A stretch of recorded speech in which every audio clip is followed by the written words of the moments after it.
I used to think our marriage was unshakable. That no matter what I said, how careless or sharp, it would all just roll off his back. Turns out, I was wrong. It happened on a night I wasn't even trying to hurt him.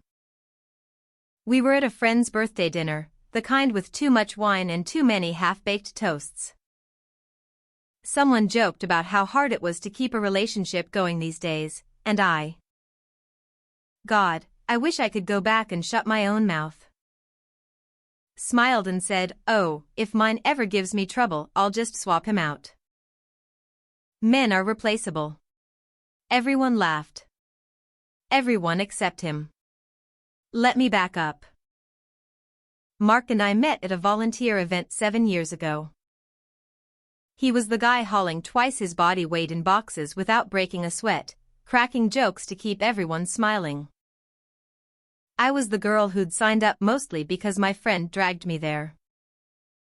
He asked me to lunch afterward, and it was the easiest conversation I'd ever had.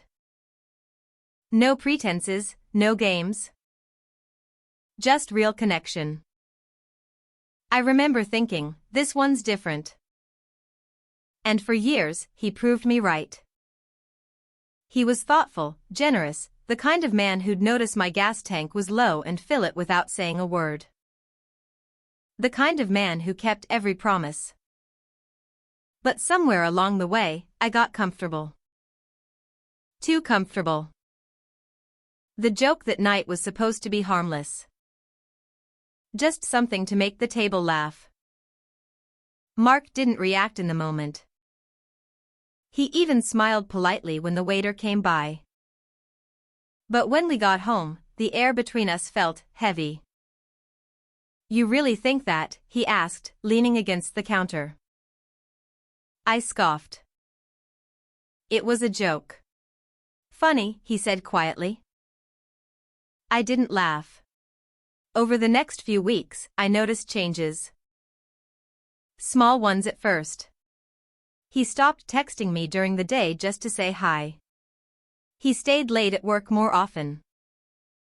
He was polite but distant, like we were two people sharing a house instead of a life. I told myself he was just busy. Then one Saturday, he told me he was going to run errands and came back 6 hours later, smelling faintly of cologne he didn't usually wear. When I asked where he'd been, he just said, out. I started getting paranoid. Scrolling through his social media, trying to spot any sign of another woman. Checking his location history on our shared account. Until I realized he'd disabled it. Finally, I confronted him. Is there someone else? I demanded. No, he said simply. Not yet. That not yet lodged itself in my chest like a splinter. A week later, he told me he'd booked a solo trip. Just need some time to think. I begged him not to go, but he left anyway. And while he was gone, I scrolled through old photos of us. Holidays, road trips, the night he proposed. And felt this creeping dread that maybe I'd pushed him too far. When he came back, he didn't unpack right away.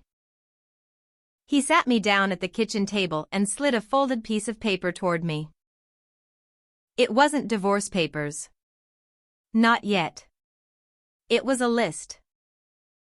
Things I'd said over the years that had chipped away at him. Times I'd dismissed his feelings as overreactions. The ways I'd made him feel like he wasn't enough. The last line read, men aren't replaceable. But love is. When you stop valuing it. 2 days later, he moved out. At first, I thought it was just a separation. That we'd cool off, talk it through. But then I started hearing from mutual friends. Mark had been seen at a gallery opening with a woman named Claire. A week later, they were spotted hiking together. A month later, she was tagged in photos from the same cabin trip we'd taken for our anniversary. When I finally worked up the nerve to ask him if he was seeing her, he didn't deny it. She listens, he said simply. She makes me feel irreplaceable. That word gutted me. Because it was exactly what I'd taken from him without even realizing it. Now I see him sometimes in passing. At the farmer's market, walking with Claire, looking more relaxed than I've seen in years.